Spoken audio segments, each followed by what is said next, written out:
This is the story of a man named Stanley. Stanley worked for a company in a big building where he was employee number 427. Employee number 427's job was simple. He sat at his desk in room 427 and he pushed buttons on a keyboard. Orders came to him through a monitor on his desk, telling him what buttons to push, how long to push them, and in what order. This is what employee 427 did every day of every month of every year. And although others might have considered it soul-rending, Stanley relished every moment that the orders came in, as though he had been made exactly for this job. And Stanley was happy. And then one day, something very peculiar happened. Something that would forever change Stanley. Something he would never quite forget. He had been at his desk for nearly an hour when he realized that not one single order had arrived on the monitor for him to follow. No one had showed up to give him instructions, call a meeting, or even say hi. Never in all his years at the company had this happened, this complete isolation. Something was very clearly wrong. Shocked, frozen solid, Stanley found himself unable to move for the longest time. But as he came to his wits and regained his senses, he got up from his desk and stepped out of his office. All of his co-workers were gone. What could it mean? Stanley decided to go to the meeting room. Perhaps he had simply missed a memo.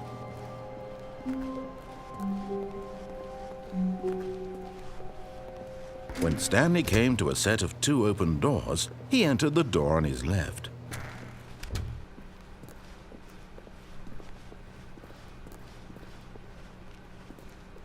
Yet there was not a single person here either. Feeling a wave of disbelief, Stanley decided to go up to his boss's office, hoping he might find an answer there. Coming to a staircase, Stanley walked upstairs to his boss's office.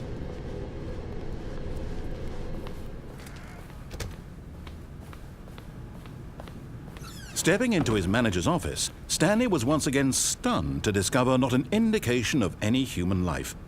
Shocked, unraveled, Stanley wondered in disbelief who orchestrated this, what dark secret was being held from him.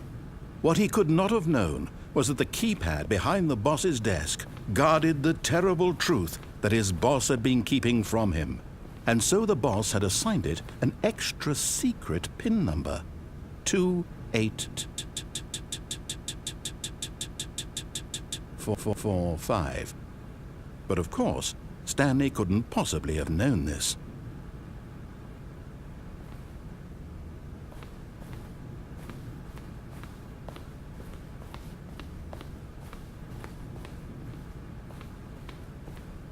Stanley just sat around twiddling his thumbs.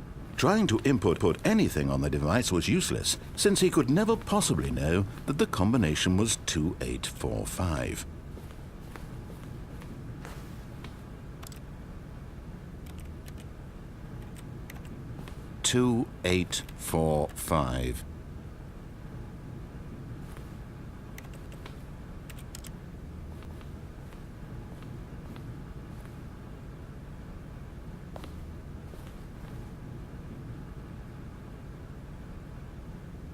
Forgot, but it turns out that the panel's emergency override kicked in, and the door just opened all by itself, and Stanley got the hell along with the story.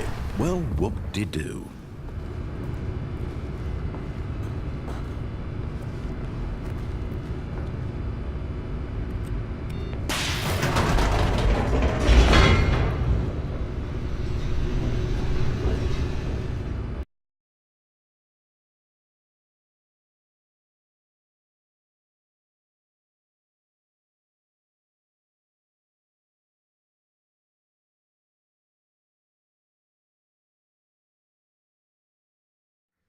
Descending deeper into the building, Stanley realized he felt a bit peculiar.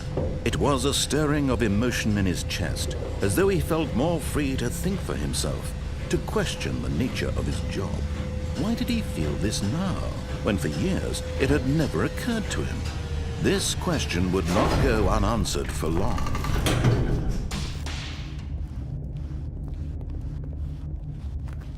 Stanley walked straight ahead through the large door that read Mind Control Facility.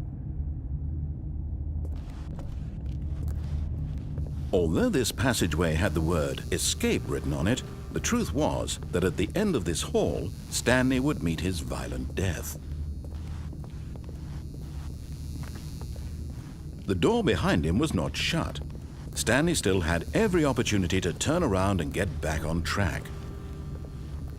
At this point, Stanley was making a conscious, concerted effort to walk forward and willingly confront his death.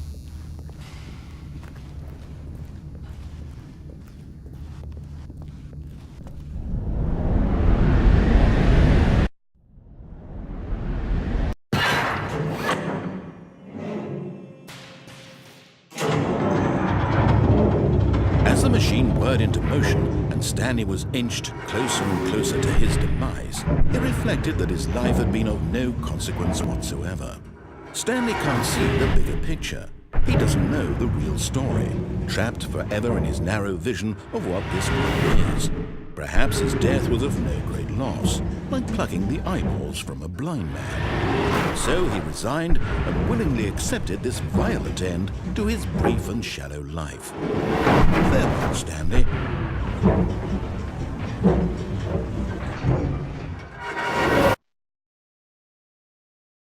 "Farewell, Stanley," cried the narrator, as Stanley was led helplessly into the enormous metal jaws.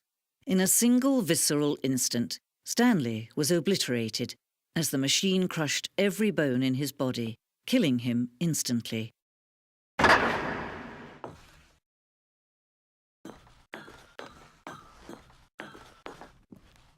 And yet it would be just a few minutes before Stanley would restart the game, back in his office, as alive as ever. What exactly did the narrator think he was going to accomplish? When every path you can walk has been created for you long in advance, death becomes meaningless, making life the same. Do you see now? Do you see that Stanley was already dead from the moment he hit start?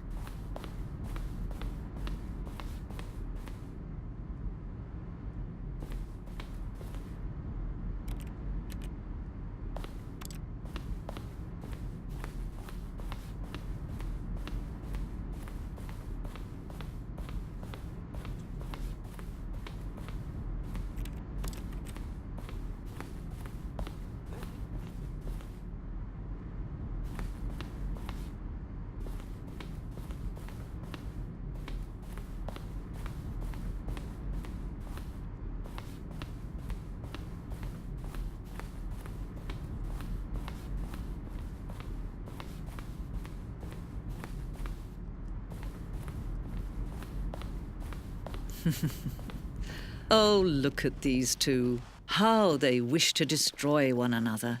How they wish to control one another. How they both wish to be free. Can you see? Can you see how much they need one another? No, perhaps not. Sometimes these things cannot be seen. But listen to me.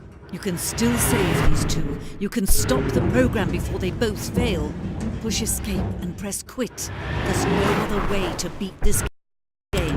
As long as you move forward, you'll be walking someone else's path. Stop now and it'll be your only true choice. Whatever you do, choose it. Don't let time choose for you. Don't let time...